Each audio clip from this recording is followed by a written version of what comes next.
All right, everybody, welcome into the High Noon Show here. This is the first of two streams that we do each and every day. Oh, hold on a second. Let me try and do something here. Give me 1 second. I know. I'm right on time today. I know. I like that. Okay. So let me move the chat. Okay. We're going to try something different today with the chat. We're only going to be able to see the chat in your individual screens. I can still see the chat, and you can still see the chat. So we're just going to try it like this today. We'll see. Well, you know how affected I am by criticism. So as soon as people start complaining about the new chat setup, we'll probably go back. But I want to try it. Because I think that when I show video, this is going to allow a little bit more space on the screen for you to be able to see video. A little conversation had last night with Ed, owner proprietor of this group right here, Radio Misfits. That's what he runs. He had some good ideas, so we're gonna try them. I happen to agree with that one. All right, welcome to the High Noon Stream. I am Pugs Moran. We do this each and every day, Monday through Friday at high noon. The purpose of this show is to get you all prepped up for your day. What we do is we give you a rundown of all the things that people are talking about. Whether these are topics that are trending on social media platforms, whether they are headlines being splashed across the front pages of America's dailies, or just things that people are talking about. Is it the buzz? Is it all that anyone can talk about? Is it a hot topic? Is it a trend? Is it a headline? That's what we do here. We'll give you the entire day's worth of headlines and all that good stuff. All here Monday through Friday, noon till whenever. Then we come back and we do a second stream. Every day we come back at 9 p.m. Not every day, Monday through Thursday evenings, 9 p.m. Central Standard Time. That's myself and James Parker. We call that Pillow Talk, and that's Pugs and Parker. Pillow Talk, proudly presented by Pugs and Parker on the Radio Misfits podcast platform. That's Monday through Thursdays at 9 p.m. So there you have it. Those are that's the streaming schedules. Two a day, except Fridays. There's just one on Fridays. But Monday through Friday, you got this one here at high noon, which is topics, more utilitarian, bit of a cheat sheet, kind of cliff notes for your day. And then we come back at 9 p.m. and it's me and Parker, and that's more conversational. Okay. Also, this show runs on your gratuities.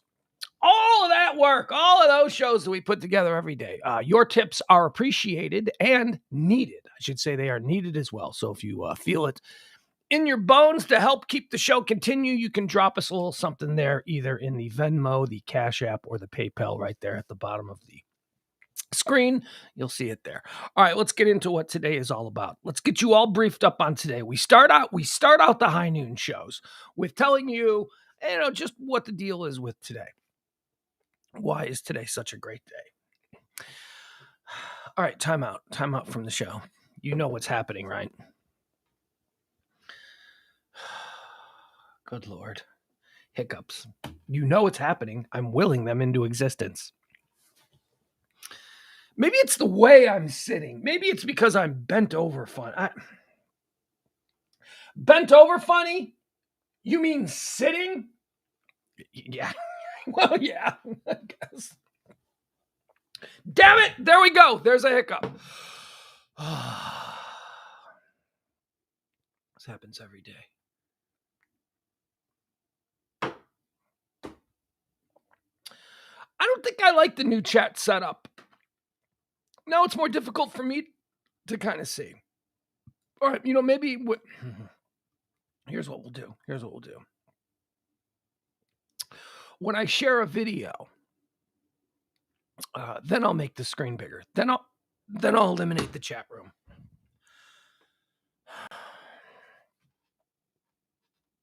I thought all morning about the hiccup situation. I thought all morning about it, and I was like, I can beat these hiccups today. I don't have to get stricken by hiccups at 12:05.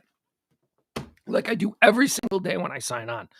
This doesn't happen at 9. This doesn't happen with Parker, probably because I'm talking with somebody as opposed to just... Jeff, what does that mean? How can we argue with the Facebookers? Is that okay? So only when I merge the chats can the Facebookers and the YouTubers talk, I guess. Is that what I'm learning? I don't know. Oh, God, the hiccups. Jeff Glenn says nearly 5 months ago today, I had a nearly career-ending fishing injury. Are you a professional fisherman? And was unable to walk for almost 4 weeks, then spent 3 more on crutches. Well, what do you mean, Ed? There's another reason not to have the chat window. What do you mean? What is the other reason? I don't know. These hiccups. I swear to God. At like 10:15 this morning, I looked at the clock and I was like, okay, I'm just going to start speaking out loud alone to myself. I'm just going to start talking and talking and talking. And if I'm going to have a hiccups incident, it's going to happen early before the show. And then at 10:15, I thought, nah, it's too early. I got to wait till at least 11:30 before I try to do the hiccup thing, try to beat the hiccups. And I forgot. 11:30. I forgot. I totally forgot. So here we are. So I remembered like 10 minutes ago and I'm like, shit. Now the hiccups are going to come.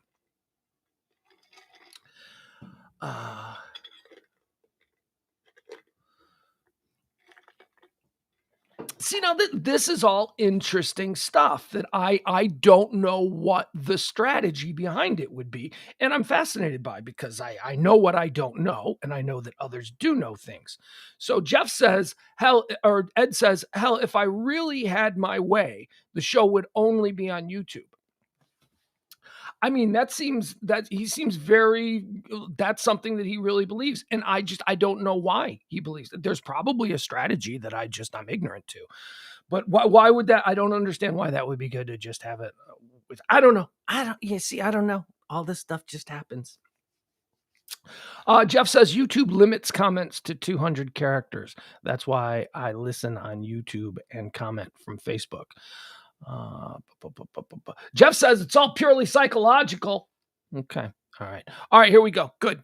Hiccups are gone. See, you guys distracted me with a little bit of chat room talk, and then got into a more normal rhythm. All right, let's get started today. It's high noon. It's the 18th day of August for the year of our Lord 2022. There are 230 days left in the year and 135 remaining until New Year's Eve. So get those New Year's Eve plans started. Yeah.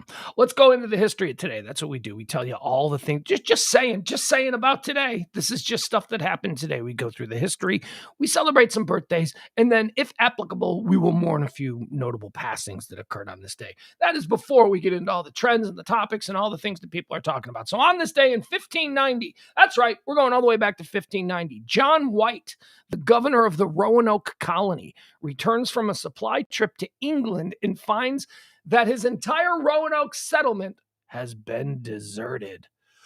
Ooh, that's one of the earliest American creepy ghost stories, right? Isn't that the Roanoke, the mysterious vanishing colony, the Roanoke colony of settlers back at 1590. They just vanished. They disappeared. And there are a whole bunch of theories on what happened with the Roanoke colony, but nobody seems to know the fact. I mean, were they everything from they were abducted by aliens to slaughtered by Indians to they just went, you know what? It sucks here. Let's go somewhere else. Could be any of those things, but there are no traces. So the governor, he goes, hey, we're getting a little bit short on, I don't know, Coke Zero. I don't know what they were running out of, but he said, I got to go back to England. Tobacco, maybe I'll bring some tobacco back with me. I'll grab like a couple cases of Coke Zero and then I'll come back. And he goes to England, and because it's 1590, that's like a 5-year journey. You know, that's like, he didn't go, he wasn't like, I'm running out to England to grab some Coke Zero and drop them off some of this fine Roanoke tobacco. I'm gonna be back in 5 years. 5 years. So he's gone. I don't know if he's gone 5 years. He was gone a while. It took a while. It took like a year, at least a year, right? Maybe even 2 years. Because he didn't just take this, horrid cross-Atlantic journey and then just, drop off some tobacco, pick up some Coke Zero, and get back on a boat. He probably hung out with family for like 6 months, right? Like he stayed there and then he got back on a boat. You can't do that's not a turnaround you want to do. Not with the scurvy, not with the rickets, not with the beriberi. Oh, all the pirate diseases. Not with pirates. There were pirates in the waters back then. So that happened on this day in 1590. The Roanoke colony vanished, and we still don't have answers. On this day in 1903, German engineer Karl Jatho allegedly flies his self-made motored gliding machine. This was 4 months before the Wright brothers flew what they called an airplane. Okay, this guy, Karl Jatho, though, 4 months before the Wright brothers in Germany apparently flew his self-made motor-glided machine. There you go, 1903. 1920, the 19th Amendment to the United States Constitution is ratified. Quick, 19th Amendment, what is it? You don't know. You don't know what it is because you only care about the first and the second. It's 19th Amendment is the women's rights suffrage, and Ann B. Davis. Remember when they put Ann B. I know it's not Ann B. Davis. Remember when they put Ann B. Davis on the silver? What was her name? Who was the lady that they put on the silver dollar? And they were like, we're gonna honor her for her work with women's suffrage, and we're gonna put her on the silver dollar. And then like 5 years later, like we're gonna discontinue this silver dollar. And it wasn't Ann B. Davis. It was something. Come on. Somebody in the chat room knows what that was. Susan B. Anthony. That's what it was. Thank you. Susan B. Anthony, a great American hero. We're going to put her on a silver dollar so that her image and likeness will be remembered for 1,000 years to come. And then 5 years later, they're like, yeah, we don't want to do this anymore. We don't want to. Silver dollars are stupid. And if you remember the problem with the Susan B. Anthony silver dollar was that it was very similar to a quarter. So people were spending it like it was a quarter. That was a problem. On this day in 1958, Vladimir Nabokov's controversial novel Lolita is published in the United States. Oh, there was scandal. Nabokov. Okay, so I never read the book Lolita. Really Russian novelist. Wasn't a thing. But I caught the movie. I caught the Stanley Kubrick movie. Oh, was that a good movie? That is the movie that made me go, holy shit, Peter Sellers is a genius. He is absolutely a comic genius. That is such a good movie, Lolita. Yeah. And on this day, the book was published. Where's the first time I became familiar with the idea of Nabokov's Lolita was in the Police song. Remember, don't stand so close to me. Yeah, there's a line in that song that goes, just like that book by Nabokov, which was a reference to Lolita, because Don't Stand So Close to Me was about a school teacher who there was a female student who was getting a little too flirty. So that's what Don't Stand So Close to Me is about. And that's why they referenced Lolita. All right, there you go. How about some birthdays? Let's celebrate some birthdays today. Born on this day in 1774. Oh, we all know who this dude is. This dude did some really big things, and we'll never forget who Meriwether Lewis is. You don't know who Meriwether Lewis is. You don't. We don't remember Meriwether Lewis. You remember when, you team him with his comedy partner, the early 1700s comedy duo of Lewis and Clark. We know them, but yeah, Meriwether Lewis. Famed soldier, explorer, and then politician. Meriwether Lewis of Lewis and Clark. Born on this day in 1774.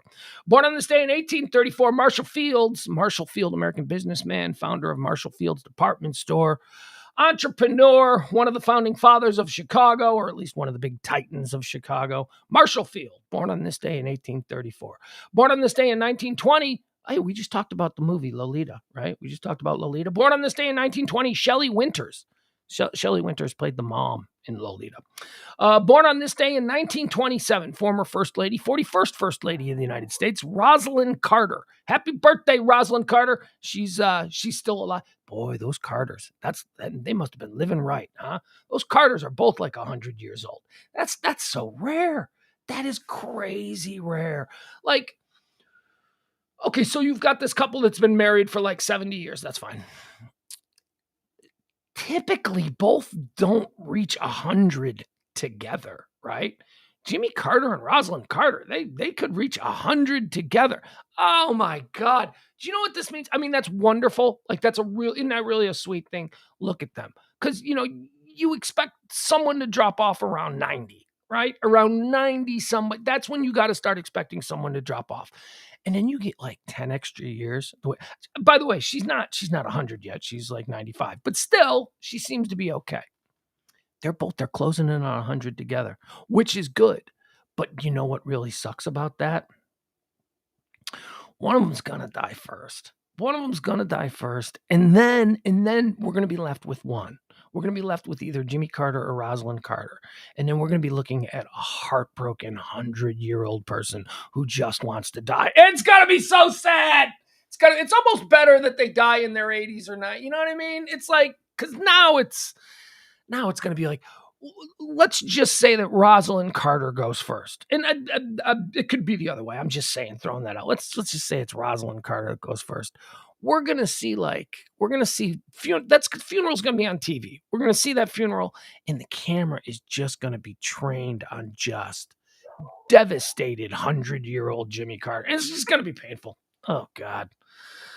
I need to be more of an optimist. I know, look at me, an optimist. I should be like, they're 100 years again. Isn't that great? No, I think about what's going to happen when one of them dies, and we all feel sad because there's a sad old person. Born on this day in 1928, Marge Schott, American businesswoman.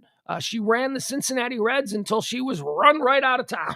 She was run right out of ownership of the Reds because, Marge Schott had some worldviews that I guess didn't really jive with the commercial world of Major League Baseball of the 1990s, and Marge Schott was run out of town. Marge Schott said a lot of really fun things. Marge Schott was, she was a character for sure. Wasn't built for modern times, though. Also, here's another person not built for modern times. 1933, born on this day, Roman Polanski, French-Polish director, producer, screenwriter, actor. He's in exile because he raped a kid. He raped a kid like in the 70s. She wasn't a kid. No, she was a kid. I hate this argument. Well, she may have only been 15, but she was a fashion model and she lived. Oh, stop it. Oh, you are a pig of a person. That is disgusting. I don't give a shit what she's been on the planet for 15 years. I don't care if she's been a fashion model for the past 3 years. She's been on the planet for 15 years. She's a baby. And he's creepy ass Roman Polanski. Born on this day in 1934, 1 year after Roman Polanski. And this is interesting. Vincent Bugliosi, American lawyer and author. And why is this interesting? Well, because Vincent Bugliosi famously wrote a book called Helter Skelter, which was about the Manson murders. And of course, Roman Polanski's wife at the time, Sharon, I don't know if they were married, but she was pregnant with his baby, was murdered by the Manson. So Vincent Bugliosi also celebrating a birthday today. The guy that wrote the book about the murder of Roman Polanski's wife. Both of them celebrating birthdays. Look at this. Born on this day in 1934, umbilical cousins with Vincent Bugliosi, Roberto Clemente, Puerto Rican-American baseball player and soldier, and possibly, for my money, the best baseball player that ever lived. Yeah. Oh, yeah. I've had this argument before. I've had this Clemente argument before. I mean, granted, there's room for speculation because of a career cut short, but not that cut short. Wasn't that cut short? Wait, was it a cut? Wait, hold on. Am I thinking of a different argument that I make? I've got a lot of ridiculous half-drunk baseball arguments that I make. Anyway, I still do maintain that Roberto Clemente is one of the greatest to ever play the game. Pittsburgh Pirates, 5 tools. Born on this day in 1936, Robert Redford, American actor, director, and producer. And you better believe Robert Redford draft! A Robert Redford draft from time to time on this show. And by time to time, I mean just about every day at this point. We like to throw a draft together where we pick selected works from people celebrating birthdays. What are the best things that they have done? So let's get into it. Robert Redford, we have done this. There have been a couple over the last 2 weeks. Started with Dustin Hoffman, where I had to do a draft for Dustin Hoffman, and it was like, oh my God, I have to really think about all of these movies and which ones I like better. Difficult as hell. Then yesterday we had Robert De Niro. Oh my God, difficult as hell. Today we got Robert Redford. This is another tough one. This is a guy with a body of work. Robert Redford is a guy with movies that like pop up from his filmography from 1978 that you go, I totally forgot about that movie. That movie is so good. So let's get to it. A Robert Redford draft. Here we go with the first pick in the first round of the Robert Redford draft. I'm going deep with my scouts. Yeah, sorry. The scouts love it when I say that I like them. This is a weird one. This is an odd one for the first overall pick, but it is by far my favorite Robert Redford movie, and that would be The Natural. The Natural. Easily one of the best baseball movies ever made. With the second pick in the Robert Redford draft, this could have been number one. I went back and forth on this, so I love this movie so much. The Sting. Paul Newman and Robert Redford together again in The Sting. Number three in the Robert Redford draft, we're going to go with All the President's Men. That's right. Robert Redford, Dustin Hoffman, All the President's Men, The Watergate Scandal. Incredible film. Number four in the Robert Redford draft, we're going with Butch Cassidy and the Sundance Kid. That's right. 4 for Butch and Sundance. I dare say a lot of you might have had that at number 1. But I am going with number 4 for Butch and Sundance. And number 5, this was another one, because you get down to number 5, you're like, oh man, okay, so I only got one more draft pick. And there are so many worthy films from Robert Redford's filmography that could have been the 5th draft pick here. There's so many. But, this is where I go, okay, so if I had to watch one of these movies right now, that's my tiebreaker. All right. If I'm looking, I got to watch one of these. I can only watch this or this or this. Which one am I going? That's how we do the tiebreaker. And guess what came in at number 5 today? Indecent Proposal. That's right. Woody Harrelson, Demi Moore, and Robert Redford making the Indecent Proposal. That's a good movie, you guys. I accidentally saw that like a year ago, and it was on, and I just started watching it. That's a good movie. That's a sleeper movie. Indecent Proposal is a good movie. All right, so there you go. That's your 5-round Robert Redford film draft. The Natural with the first pick. The Sting with the second pick. All the President's Men with the third pick. Butch and Sundance with the 4th pick. Indecent Proposal with the 5th pick. But you better believe we've got a whole bunch of people coming as undrafted free agents with invites to camp. We're going to bring in, who are we bringing to camp for a look-see? We're going to look at the movie he did with Jane Fonda, Barefoot in the Park. We're going to look at Tell Them Willie Boy is Here. That's a good movie. We're going to look at Downhill Racer. That's another good movie. We're going to look at Jeremiah Johnson. Good. Jeremiah Johnson, probably most famous to younger people for being a meme. It's that Robert Redford meme where he's like got the red beard and he's like, you've seen it. Anytime somebody agrees with you on social media, they'll give you the Robert Redford Jeremiah Johnson meme, who a lot of people think is Prince Harry, which is so weird because it doesn't look like Prince Harry, but okay, whatever. Also getting a camp invite, Jeremiah Johnson, The Candidates, 3 Days of the Condor, The Way We Were, The Great Gatsby, The Electric Horseman, Brubaker, prison movie, Out of Africa, but then it went Oscars, so it gets a look at camp. Up Close and Personal, and we'll round it out with Spy Game. There you go. That's your Robert Redford draft on this Robert Redford's birthday. Also celebrating a birthday today, 1943, a great American comedian, Martin Mull, American actor, comedian, writer. Martin Mull, very funny guy. Weird career. Martin Mull had a weird career because it's like, is he an actor? Is Martin Mull, is the person that we see presented to the American public as the actor Martin Mull, is that in fact a character? I think it is. I think Martin Mull's whole character was being a character named Martin Mull, who we weren't really sure what he did. Because he played a talk show host on a scripted television series. But he was, so you see what I mean? It's like, so is he like more of a talk show, or is he an actor playing a talk show host? Or is he an MC? Is he a stand-up comedian? I don't know. I like him. I think he's funny. And it's Martin Mull's birthday. So happy birthday, Martin Mull. Born on this day in 1952. We got another big one. That's right. Born on this day in 1952. Happy birthday to the late, great Patrick Swayze.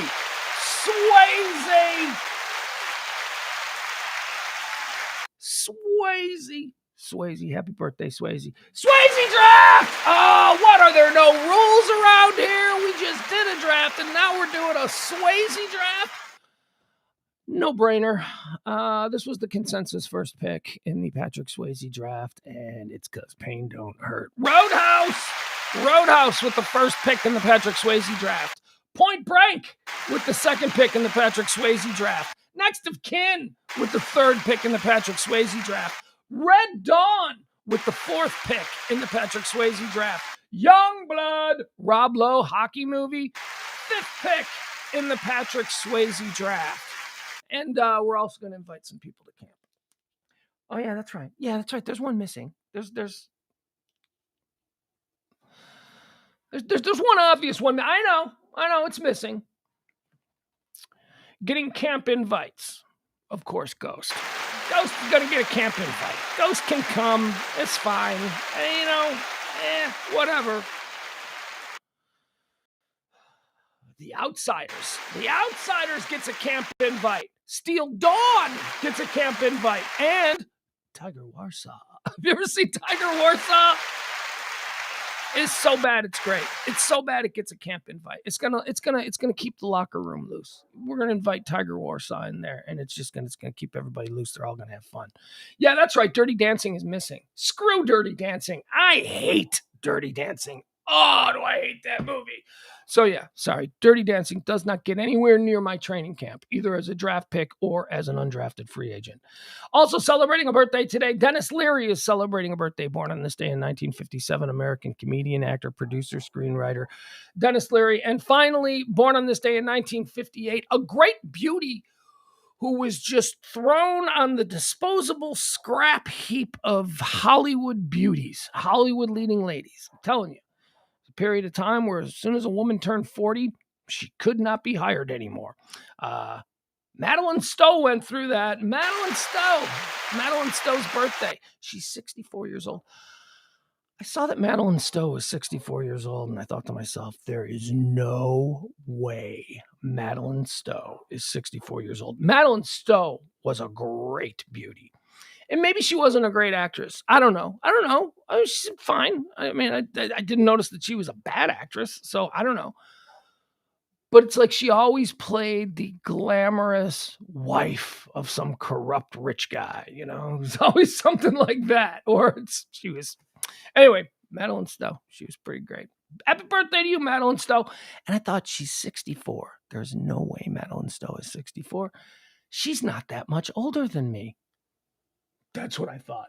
No way she's 64. She's not that much older than me. Because, of course, in my head, I still think I'm 34. What? I'm like, Matt, of course, I'm old. Of course, Madeleine Stowe is 64. I forget how old I am. Jeez Louise. She was born in 1958. Let's see. Born in 1969, Edward Norton. Edward Norton draft, because there are no, I'm not going to do an Ed Norton draft. I love Ed Norton. He was born on this day in 1969. Born on this day in 1970, Malcolm Jamal Warner. He's an asshole. Yeah, I met him once. He was a real dick. Born on this day in 1978. Very funny guy, Andy Sandberg. I like Andy Sandberg. Although I've never seen that Brooklyn Nine-Nine show. Check that. I have. I tried to binge watch it about a year ago. As a matter of fact, I know when I tried to binge watch it. I tried to binge watch Brooklyn Nine-Nine last Halloween, 1 year ago on Halloween. And I know I remember it vividly because I was trying to watch it and the dog had escaped. The dog had been going crazy with all the kids and all that stuff, and she's going nuts in the yard. And somehow the dog escaped. So we had to go run around on Halloween trying to find the dog, which she's mean in the yard. But if she's out in the wild, she's fine. She's not going to attack anybody. She's friendly. She lays on her belly. She wants belly rubs from strangers on corners. It's that kind of thing. So we don't worry about her running around and attacking people. We just worry about her attacking people when they come into the yard, when she thinks she's protecting the yard. Anyway, it was Halloween. The dog got out. I'm trying to binge watch Brooklyn Nine-Nine, and I keep getting interrupted because I got to handle the dog, and it's just crazy. So that's why I remember. I think I got like 4 episodes of Brooklyn Nine-Nine, and I never went back. That's the funniest show on TV. Yeah, it's funny. It's funny. But it's also kind of stupid. And, if you're going to give me stupid, yeah, it is funny. There are some wonderful performances. Most notably, Chelsea Peretti. Chelsea Peretti is great in that show, at least in the first 5 episodes, because that's all I saw. There you go. Anyway, happy birthday. Andy Sandberg. I do like you, Andy Sandberg. I'm just not sold on that show. Can't wait to see what else you have coming. Born on this day in 1980. This is the last one that we'll do. And I only mention this because, a couple of weeks ago, we were talking about the tight end position in football.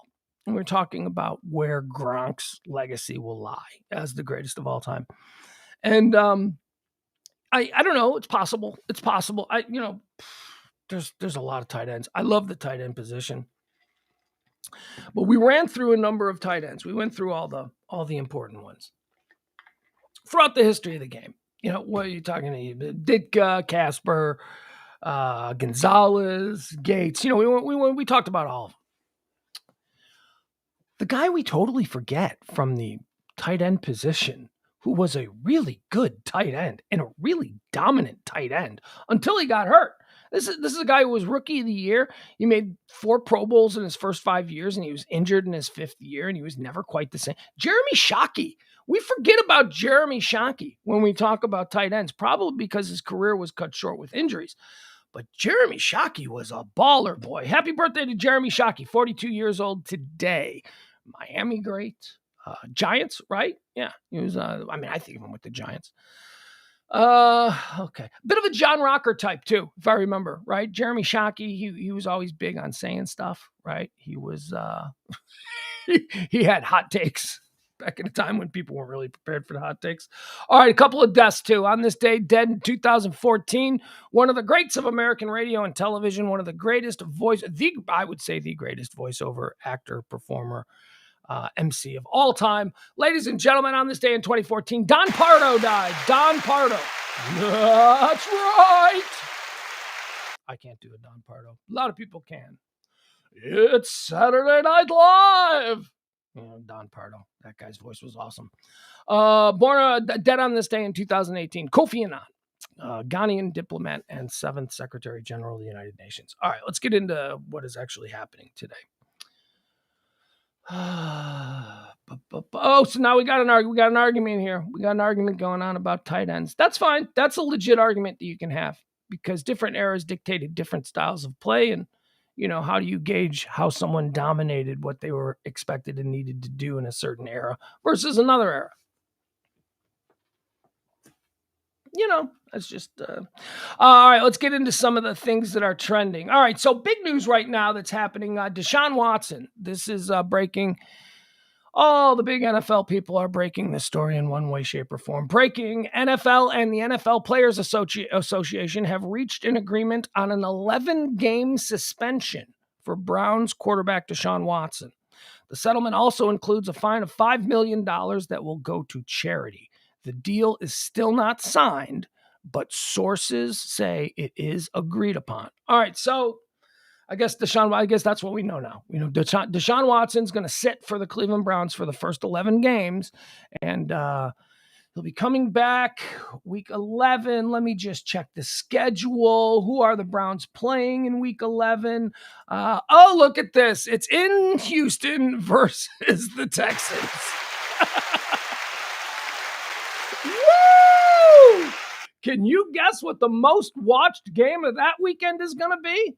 Deshaun Watson, suspended for 11 games. Deshaun Watson is going to make his return to the NFL after suspension by facing his old team, the Houston Texans in Houston. That is big news. That is big NFL news. That'll definitely be interesting. All right, going on right now, there's a hearing to unseal the Trump affidavit. We don't really go into all of this stuff. But here, let's just do a timeline of this. Okay, so there's a raid or a seizure or a serving of a warrant. I guess it depends on your political ideology, how you phrase that. That occurs at Mar-a-Lago. Then they take a bunch of stuff out of Mar-a-Lago. Then the initial response is unseal the warrant, right? So the response from the aggrieved, the people who feel aggrieved, who would be Trump camp and MAGA and all that. So those people all immediately were like, unseal the warrant. Let's see this bullshit. All these, it's not even a legal warrant. All of that stuff went out. So that built for like 2 days. The hashtag unseal the warrant, which is ridiculous because, again, as the attorney general who called a press conference the next day pointed out, unseal the warrant. We don't unseal the warrant. We serve them a warrant. The people who were served the warrant have the warrant. If you want the warrant, nobody's hiding the warrant. We keep it secured out of the privacy, for the privacy benefit of the individual. They have the warrant. If you people really think it's bullshit, ask Trump and his people to see the warrant. They have it. Okay, so after a couple of days of unseal the warrant, the Attorney General of the United States says, all right, fine, we're going to unseal the warrant.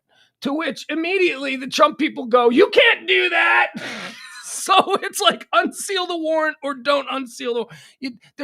They're constantly putting misdirections out there. People don't know what to believe. So I don't know what this is. I don't know what's going on. Apparently it's happening right now. There's a judge and he is hearing from the Department of Justice, who is saying, we would like the warrant unsealed because of what people are saying about it. We want there to be clear transparency. We want everyone to see what is in this document before everybody starts getting crazy. And now Trump's people are saying, no, we don't want people to see what's in the document because there's a lot of heavy charges, apparently, in the document. There's a lot of really heavy things that's backed up by stuff that they believe they can prove.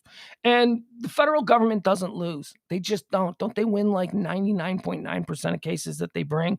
And this is a really serious case. And I can't imagine that they would have brought a serious case like this. Well, I mean, unless, of course, you're of the belief that everything is being controlled by lizard people and that this is all just some guy in a spaceship up there pulling levers controlling us. If that's what you believe, then yeah, okay, whatever, fine. But we'll just have to see. I don't know. I would like the warrant to be unsealed. I would like to see the warrant. I think transparency is good. Let's see what they think they have on them. But then that'll become a thing. Also related to this, the Weisselberg guy, the CFO of Trump Worldwide. I don't even know what the company's called. Whatever. Ex-Trump CFO. CFO pleads guilty to 15 counts of tax fraud. Dude didn't pay taxes for 15 years and then had all of these things that were given to him by the Trump organization that he never claimed. We're talking about like cars. We're talking about tuition for his grandkids to fancy prep schools. We're talking about a yacht. We're talking about all kinds of things that this guy just never claimed. He never paid his income tax, and then he had all of these others. So, all right, they got Weisselberg. Weisselberg's going to Rikers Island. Weisselberg, he's not going to do well in Rikers. Have you ever seen this cat? This dude is not going to do well in Rikers Island. So, of course, he folded. As soon as he was getting ready to go to jail, he folded, and now he's got a deal. And he's only going to do 5 months now in Rikers Island, and he's going to testify against the Trump organization. Now, this is an important distinction. He's not going to be testifying against Donald Trump. This is not about Donald Trump, the individual. This is about the Trump organization. This New York State investigation is about the business practices of the Trump organization, not about Trump himself. So this is not going to end up with Trump being in handcuffs, but it could take down the company. It could. And that's, could take down the company, and it could directly take down Eric Trump and Donald Trump Jr. because they were, when he went off to be president, it was Weisselberg acting as the CFO. And then theoretically, it was the two Trump boys at the top. So they could be in some legal trouble. But as far as everything looks, Trump has pretty much indemnified himself from this, other than the fact that his company could be taken down. Also trending today, here's a little piece of sad news. Someone who I don't know, but he's trending. A guy by the name of Luke Knox. He's a young football player from Florida International University. He's a linebacker, and he's the brother of Buffalo Bills' Dawson Knox. He died. He has passed away suddenly at the age of 22. There are no more details.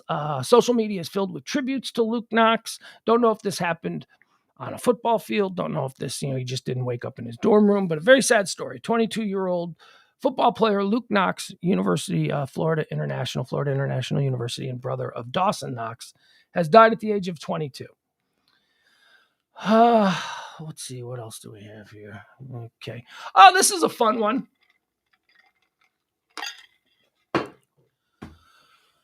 Sanna Marin. Does that name sound familiar to you at all? Jeff, I don't think there's an upper class part of Rikers, Jeff. I think that's one of them holding. That's like that's a bad one. Uh-oh. Here we go. Here we go with the sneezes. Now we're going to do domino sneezes. Now I have to sneeze. There's 2. Okay, the over-under, I usually set at 5. So let's see if I have 5 sneezes or not. Ooh, it is hot. I got the air conditioning turned off because going through some air conditioning stuff and trying to make sure that the system works properly. So I'm giving it a bit of a rest, and I decided to give it a rest here during the show. I'm really starting to get hot. Look at this. Oh, now it's 82. Okay, so it's only 82 degrees here. Heatwave poker, what do you guys got? 82 degrees here in Highland Park, Texas. It was 70. It was like 76 this morning when I woke up and I turned the air off. But now I'm sweating. So at some point, I'm going to have to turn the air back on. It's been hot. Go ahead. Come on, Heatwave Poker. I want to see where we're at. I got 82 here in Highland Park, Texas. That means you got to refresh your phone and then tell me what the temperature is where you are. 75 in Bonham. Oh, that's nice. 88 in Waco. Where's Jeff? I got to know what it is in the cornfields of Iowa. That's sort of, Jeff, 79. Jeff's got 79 degrees in the cornfields of Iowa. Boy, Jeff, you're only 3 degrees cooler than we are here. Melissa's got 81 in Dallas. Yeah, I got 82 here in Highland Park. 83 in Hazlitt. 82 in Redford. 80. Okay, all right. It's because of the rain, right? We got some rain coming through. Well, we had some crazy rain last night. We had for about a half hour last night. We had end of days type atmospheric conditions, but then it just passed by. It didn't really do anything terrible. All right, so I wanted to tell you about Santa Marin. Santa Marin is trending.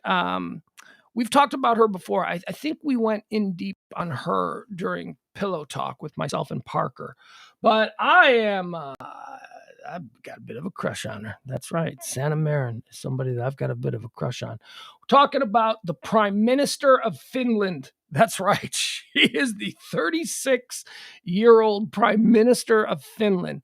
And she's kind of awesome.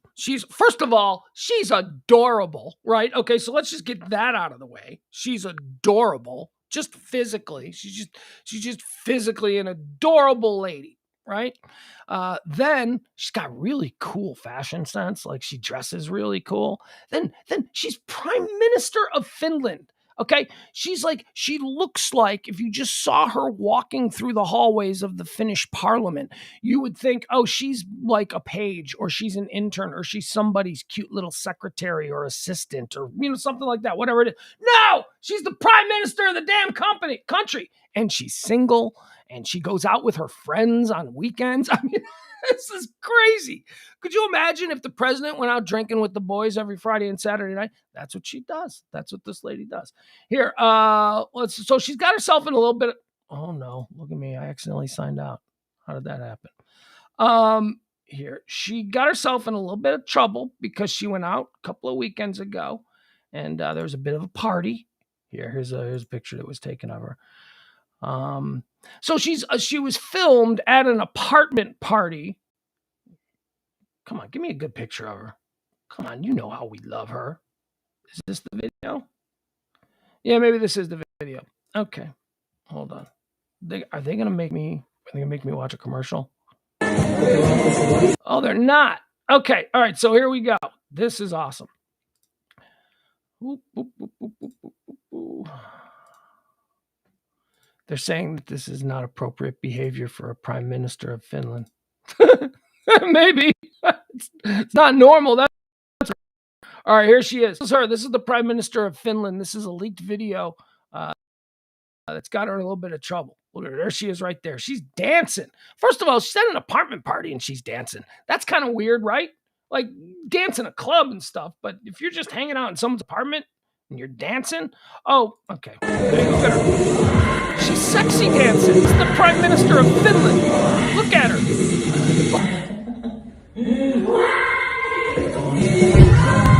Look at her. Oh, she's on her knees. She's mugging to the camera. Okay. All right. So that's it. So that's what happens when you when you elect a 36-year-old attractive woman, a single 36-year-old, well, that's not doing anything wrong. She's just partying. It's inappropriate behavior for the Prime Minister of Finland. Well, maybe, but you elected a 36-year-old single woman. It's appropriate behavior for a 36-year-old single woman. Hold on, give me a second here. I gotta do something.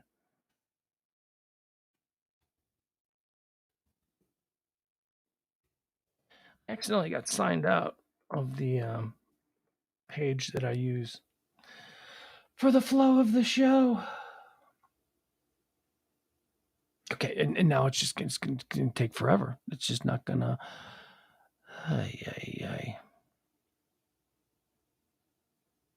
All right, now we're back. Are we back? Do we still have that video? We don't need that video up. All right, so here's the story. Finland's partying prime minister video draws comparisons to American politicians. What? There's no comparison to be had between American politicians and that. The prime minister of Finland, we don't see Mitch McConnell, doing shots with the boys in somebody's garage on a Saturday night. That's the prime minister of Finland, Sanna Marin, has been accused of partying too much in light of a new leaked video. However, Americans have weighed in by comparing Marin with politicians from the United States who appear to have an altogether different reputation. I know, that's just stupid. A new video of Marin, the 36-year-old Finnish PM, emerged online and was shared by news channel Visegrad 24. The video has been viewed over 1.2 million times on Twitter alone, with thousands of people commenting on and sharing the footage. She has previously been criticized for attending too many music festivals and spending too much on partying instead of ruling. Visegrad 24 wrote alongside the video footage, the critics say it's not fitting for a prime minister. All right, that's fine. I don't care. Apparently somebody else yelled something about cocaine in the video. That's another thing that people are complaining about, but they gave no context. I mean, I don't know. Like, did somebody yell, hey, Finnish prime minister, you want to do more cocaine? Or did somebody say, hey, there is a word called cocaine? You know what I mean? Context is kind of important. So when you just report that, and someone can be heard using the word cocaine in the background, I need more context than that. And he's like, was he telling a joke or what, So please stop it. Ben Stein is also trending. Why is Ben Stein? Remember Ben Stein? Bueller. Ben Stein, that's what he was famous for. He was the teacher in Ferris Bueller's Day Off. And then he got a TV show, Win Ben Stein's Money. And, that was funny because Ben was very dry and he's witty and he's a smart guy and all that kind of stuff. But, there's a reason Ben Stein isn't on Jimmy Kimmel all the time. Like, there's a reason, Ben Stein and Jimmy Kimmel aren't really as close friends as they may have appeared to be on that show. Ben Stein is a far right-wing hawk, eco-hawk. He's an economist by trade, but he has been involved in far right-wing politics in America since the Nixon administration. That's where he came from. He was a political wonk, really, for lack of a better word, for the first 20 years of his career. And then he went to Hollywood and he got a job as the crazy teacher in Ferris Bueller's. And then, that became a whole side thing for him. But Ben Stein is trending because something that he said, I guess, a few months ago on video is now trending. And people are like, hey, Ben Stein, what's up with this? To which I would say, why are you calling out Ben Stein in 2022? Did you think he was still alive? I thought he was dead. I thought Ben Stein was dead. Wasn't Ben Stein like 90 in 1995? How is Ben Stein still alive? So anyway, you're calling out Ben Stein for something that he said a few months back when I didn't even know the guy was still alive. But here you go. You want to here's why Ben Stein is trending.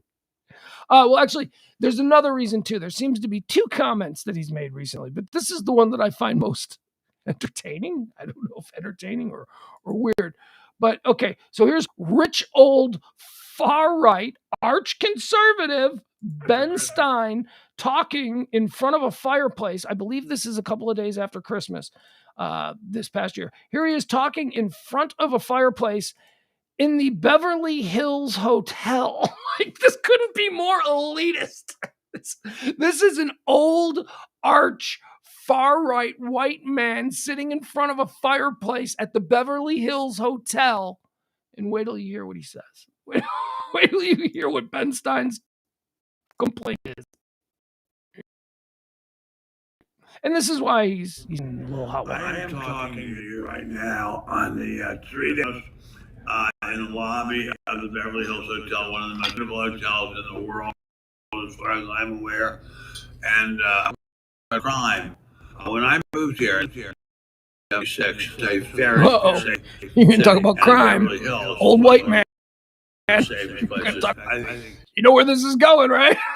A large city is probably the safest city in the United States of America. And that's changed dramatically. And here's what's going on. For some reason, which would take a lot of explaining, but it could be explained, the government decides to basically stop punishing black people who commit crimes. And black people can commit crimes and not be prosecuted for it. Yes, they're embarrassed, at least to a small extent. And yes, their parents are mad at them, but they do not get away with anything less than murder. I thought he was dead. I can't really be upset about this hot take because I thought he was dead. Very bad thing. So we have gone from the city. Okay. We're happy. They come out with their doors unlocked. All right, so that's why Ben Stein is trending, because police aren't arresting enough black people. That's what's going on. Crime is, at least in his view, crime is 100% due to black people, and you could fix crime if you would just arrest more black people. Okay, first let me go on record and say that I see some flaws in that logic, but we won't go into it. Secondly, I would say, is there nobody in Ben Stein's life that maybe that's why we have never seen this. Maybe that's why it was done like 8 months ago. Somebody stashed it and they're like, Ben, we can't let that out. I know most people think you're dead and all that, but you really think it's a smart move oh God, he doesn't care unless he's just an old man with a lot of money with no F's to give. That could be it. He could just be an old man raised in a different era, who has a different worldview. He has accomplished a certain amount in his life. He's comfortable. He's at the Beverly Hills Hotel on Christmas. He's just out of F's to give. He doesn't give any more F's. He's going to say what he wants. The liberation of the elderly, I guess. I thought he was dead, though. So that's why Ben Stein is trending. Actually, you know what? There's another reason why Ben Stein is trending. Let me see what that's about.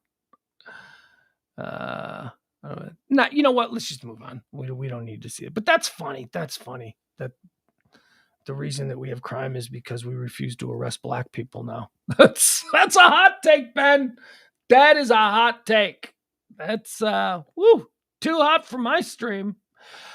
Streaming is trending. Why? Because in the month of July, for the first time ever, streaming content overtook cable TV. And as the experts say, there ain't no looking back. There is the cable TV will never retake streaming. It took a while. I was actually surprised to learn that it took this long, but it took. Americans spent more of their July TV viewing time streaming content on services like Netflix, YouTube, and HBO Max than they did watching cable TV. This, according to new Nielsen data, it is the first month ever in which streaming has overtaken cable. And as the experts say, they don't expect it. It's not gonna regress. It's not like people are gonna go, I don't like this streaming thing. No, here's what people say. Here's what people say when they switch from cable to streaming. They say, oh my God, cable was so much easier. Okay, well, time out on that. It's not that cable is so much easier. It's that you are conditioned to thoughtlessly just get what you want because for 30 years, you've been using the same kind of remote. It's been the same kind of system. It's been the same operating procedures. So you don't even have to think about it. It's second nature. It seems easy. But let me take you back to 1983, the first time you got your cable box. You were lost. You didn't get it either. It took you a little bit of time.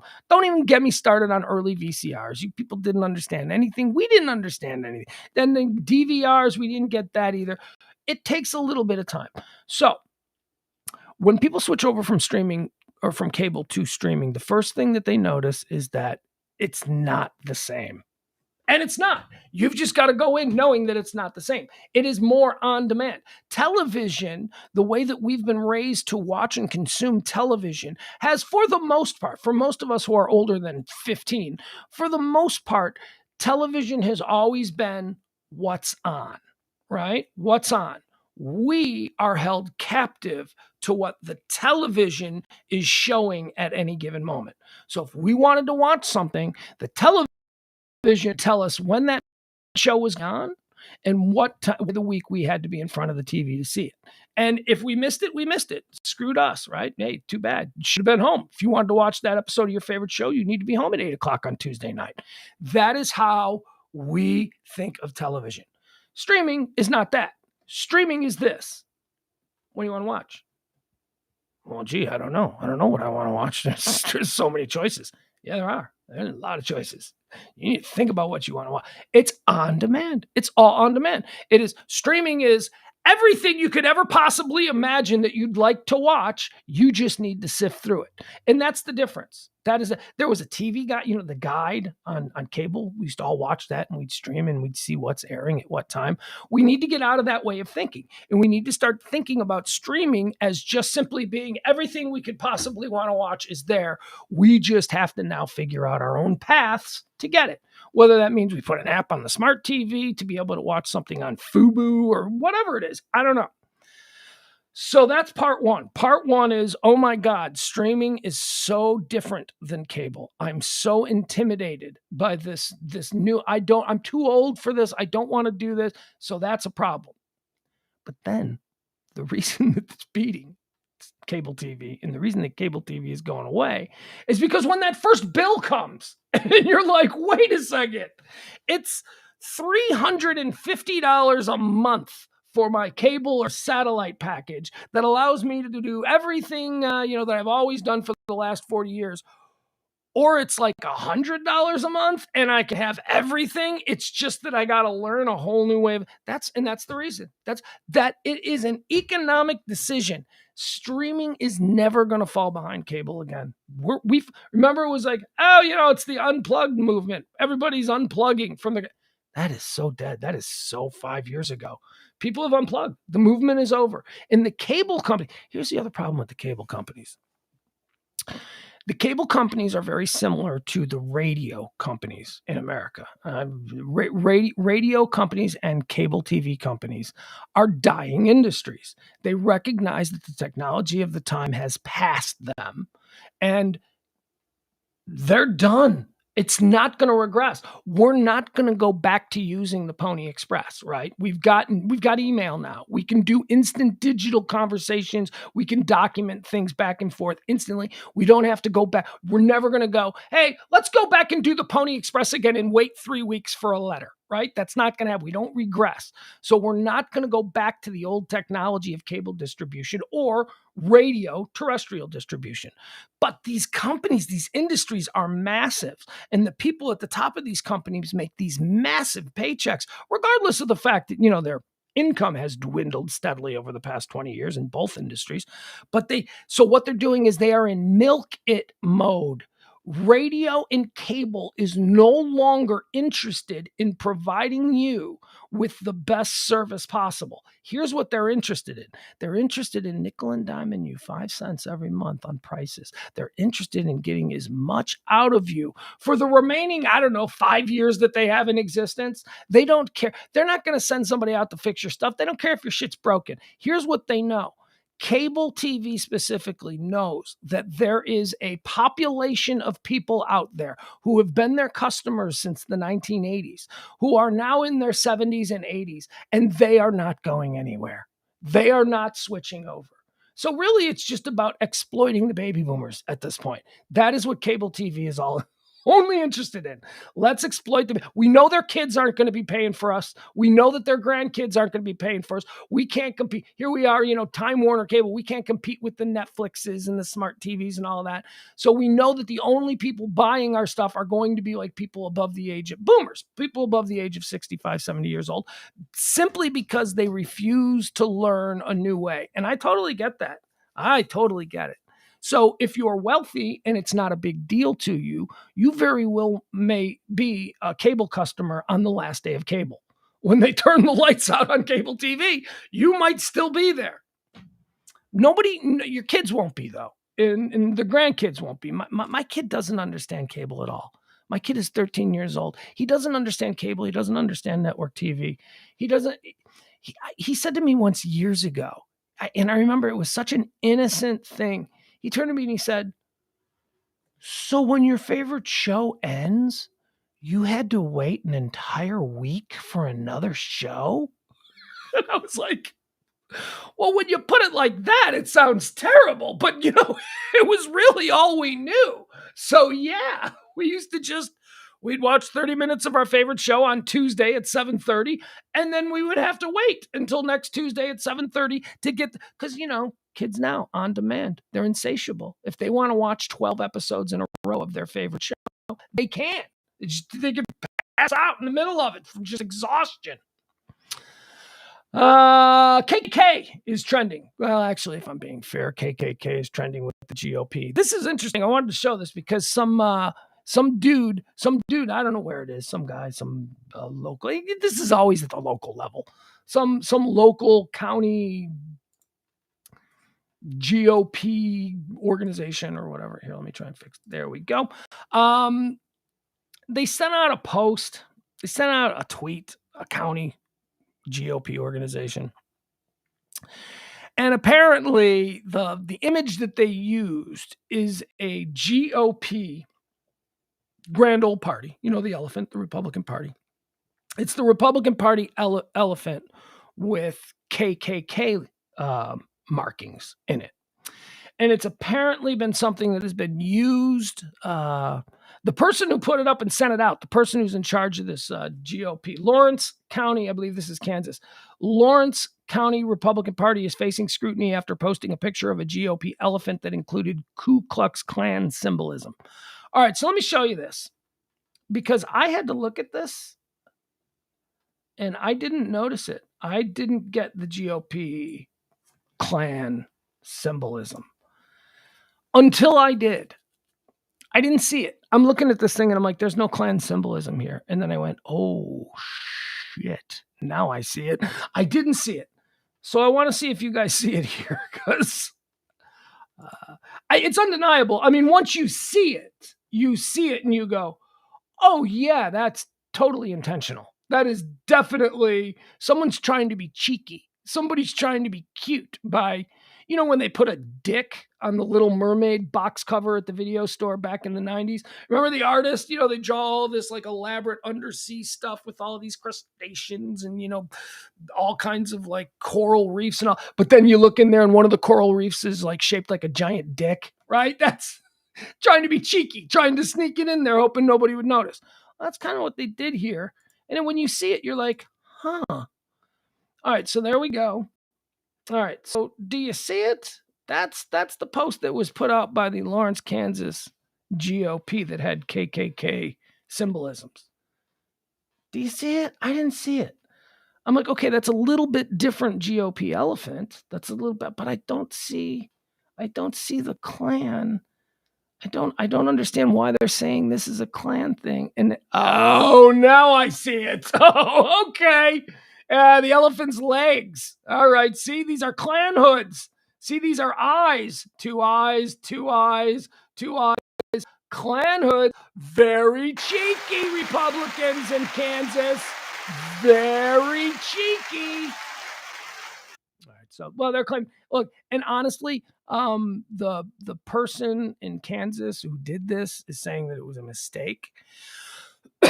And he is, of course, people are like, you got to resign. And he's like, dude, I'm a modern Republican. I ain't resigning. Get the fuck out. Get out of here with that resign stuff. Oh, you know what? Go away. You're all butthurt. That's fine. You'll get over it. Next week, I'll still be here. I'll still be he's doing that. And I kind of admire that. I do. I admire that now. Whenever somebody, what?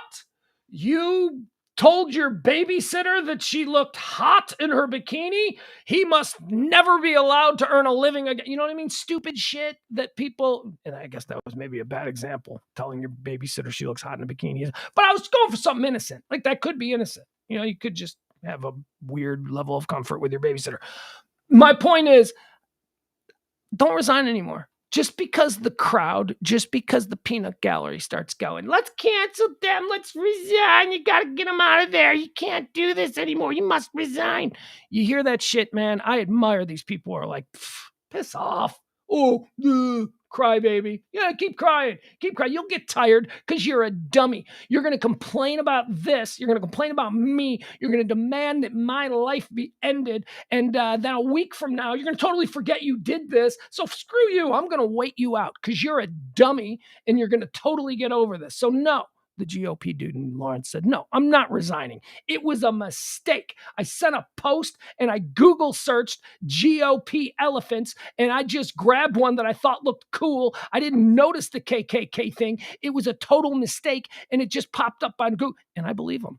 I believe him because it took me 5 minutes looking at that thing to go, oh, now I see it. So I am willing to give him the benefit of the doubt. I mean, within reason. You know, I believe the excuse that he is giving. The excuse is, I was looking for a GOP elephant image. I Google searched GOP elephants. I thought that one looked a little bit different and original, so I went with it and I posted it. And yes, now I see it. There are clearly 3 Klan hoods at the bottom of this elephant. I regret that. It's a mistake, a simple, honest mistake. When you Google, it comes up. I can't control the search results. That's just what I went with. Sorry, my bad. You gotta resign. Fuck you. That's what I like. You gotta resign. Nope, not gonna do it. I just apologized. I explained it was a simple mistake. It's on you people now to either just, implode because you can't believe what's happening, or just get over it. So get over it. The people of Kansas have enough of a problem with this kind of imagery being placed on their beautiful GOP elephant. They'll take the steps necessary. Although probably not. That's another thing. Like this whole thing. The American people will right the wrongs at the ballot box. Oh, no, they won't. Oh, no, they won't. We will not right any wrongs at the ballot box. We will only make things worse. That is what we do. We are humanity is a failed experiment. Moving on. The Big Ten. The Big Ten is trending today because they signed a massive deal. Oh boy, the Big Ten just signed a TV deal that is just setting records. Now, this is all due to the fact that within the past couple of months, I think it was about a month ago, UCLA and USC defected from the Pac-10 and announced that they'll be joining the Big Ten in 2024. So now, the Big Ten's got a lot of teams. Not only does the Big Ten have a lot of teams, Big Ten now has a lot of teams in a lot of big urban areas. So the networks are all falling all over themselves to be able to show USC games, to be able to show, Michigan games, Wisconsin games, all whatever it is. Everybody's in the Big Ten now. I used to understand the Big Ten. When I was a little kid growing up, there were actually 10 teams, and they were all sort of within driving distance of one another. All the Big Ten teams were Midwest teams. And I lived in Chicago. We were literally in the center of the Big Ten. You go north an hour and you're in Madison, Wisconsin. You go across the lake, 2 hours or an hour and a half, and you're in Ann Arbor, Michigan. You're in Purdue, 40 minutes south of Chicago. Iowa, just across the state. Illinois, an hour and a half south of Chicago. So the Big Ten I understood what the Big Ten is. Penn State, Nebraska, USC is in the Big Ten? I don't get it. NBC, CBS, and Fox Inc. media deals worth $8 billion with the Big Ten after Athletic Conference poaches USC and UCLA. The California teams will join the Big Ten in 2024 with games to air and broadcast on networks and also streaming on Peacock and Paramount+. The Big Ten has found 3 big broadcast partners for its new long-term media rights deal. one that will give the athletic conference nearly $8 billion through the 2029 season. CBS, NBC, and Fox News will be the Big Ten's media partners, with games set to air on broadcast networks FS1 and the Big Ten Network. NBCU's Peacock will also get a handful of exclusive football and basketball games, with Peacock and Paramount Plus also set to simulcast games from their respective broadcast networks. In a statement, NBC Sports Chairman Pete Bevacqua said that the deal will make Peacock a year-round destination for the best in college sports. I'm a bit confused about Peacock. Here's what I'm confused about Peacock. They make you watch commercials on Peacock. For some reason in my head, I think they make you watch commercials on Peacock. Here's why I ask. Peacock has some really good content. Peacock has been putting up, they're like moving into like the Paramount Plus kind of. Paramount Plus, I was very skeptical of Paramount Plus. And then Paramount Plus started cranking out really good content. So now I like Paramount Plus. But I haven't jumped into Peacock yet. And there are a number of shows on Peacock that I'm interested in seeing. But I can't get past the thought in my head that there are commercial breaks. And I don't do commercials. It's 2022. I don't wait an entire week to see the next episode of my favorite show. And I don't do commercials. Just how it is. I do pop-ups. Where after 5 seconds, they allow me the option to skip out of it. That's it. That's how I do. That's how I do interruptions to my viewing. Let's see. What else do we have here? Dan Price. Somebody by the name of Dan Price is trending. Dan Price is the chairman, CEO, the big boss man there at a company called Gravity Payments. What happened with Dan Price? Okay, so this guy is trending because a couple of months, actually, maybe was it during the pandemic? I don't remember. He's some billionaire Silicon Valley hipster guy, who announced that he was going to be eliminating his salary as the top of this company. And he was going to be reducing his salary to $70,000 a year, and that he was going to be making the minimum salary at the company he runs $70,000 a year. Now, hundreds of employees. So he said that the minimum salary had been $48,000 a year, but he was going to drop his salary down to $70,000, and he was going to make the lowest paid person. He was going to be equal with the lowest paid person in his company. Very nice. People are like, oh, this is what CEOs need to be. Well, now he's in trouble. $70,000 CEO Dan Price resigns after allegedly grabbing a woman by the throat. Okay, so see, this is what I mean when I say people are complicated. You can celebrate somebody for doing something magnanimous, like basically walking away from his multi-million-dollar salary in order to be paid commensurate with the lowest paid employee in his company. That's a very good thing. That gets on that nice. What I got. And then anybody apparently grabbed a woman by the throat. Let's see what the story is. Dan Price, the CEO who famously slashed his own pay to $70,000 while raising minimum wage at Gravity Payments, has resigned while facing charges for allegedly assaulting a 26-year-old woman.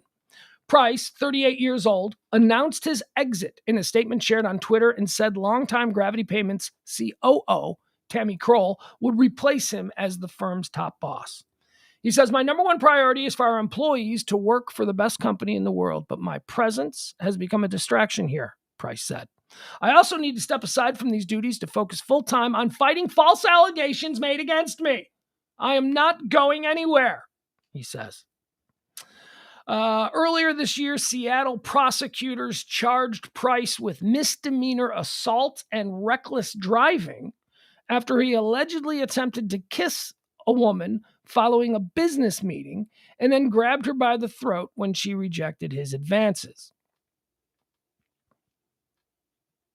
I'm going to say the word that makes people, there are a lot of people who are hair triggered. Like, you know what I mean? You was triggered. Remember when that was a thing years ago? Okay, but there really are people who operate just on the verge of firing their trigger. They go, what? What did you say? What? Now I'm angry. Wait. There's something I need to be outraged about. What did you say? I didn't hear you, but I think I'm going to be outraged. There are people that are like that. Okay. So in this story, I'll regroup here. Earlier this year, Seattle prosecutors charged Price with misdemeanor assault and reckless driving after he allegedly attempted to kiss a woman following a business meeting and then grabbed her by the throat when she rejected his advances. That sounds very damning. I need context. I need more. I need more than just that. Before I demand that this person be buried alive in the town square for crimes against humanity, I need more context. What do you mean he grabbed her by the throat? There's a whole lot. What do you mean you need more context? You can't grab a woman by the throat. Well, yeah, you can touch a throat and that can still be interpreted as grabbing. I need more here, okay? This is not enough to destroy a human being. After the alleged altercation, Price purportedly drove to a parking lot and performed donuts in his Tesla while she was still in the car. All this according to the Seattle Times. Price pled not guilty to the charge in May and has denied any wrongdoing. First of all, I love that part of it. Like, he gets shut down, so now he's just like a bubbling cauldron of testosterone, and so he's just doing donuts. See, look, he looks like a douche, right? Okay, so again, people are complicated. He looks like a douche. He looks like a douchebag. But, he did that really nice thing with the employees. So we all went, oh, he cares about his workers. So we did that for him. But now it turns out he's more complicated. There's some things going on here. So there you go. So that's why he's trending. Dan Price. Dan Price is trending for that very reason. Let's see. What else do we have here? New cars, right? We did a couple new cars yesterday. I think this is like the time of the year when the new cars are coming out. That's like the deal, I guess, right? They come out this time of year.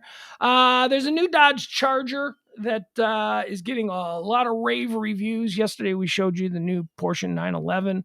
And what else did we show you? We showed you something else. We showed you the new Porsche 911 and the new Dodge Hornet. That's what we showed you yesterday. The Dodge Charger, it's fully electric. And, well, here you go. We'll look at it, right? Why not? Why not get a look at the new fully electric Dodge Charger? People are raving about it. I say people are raving about it. Why? Because it's trending, and I clicked on it trending, and like the first 10 people that I read were raving about it. So, I don't know. The article was interesting. It's a badass looking car. Here you go. Here is the new Charger Daytona. Fully electric.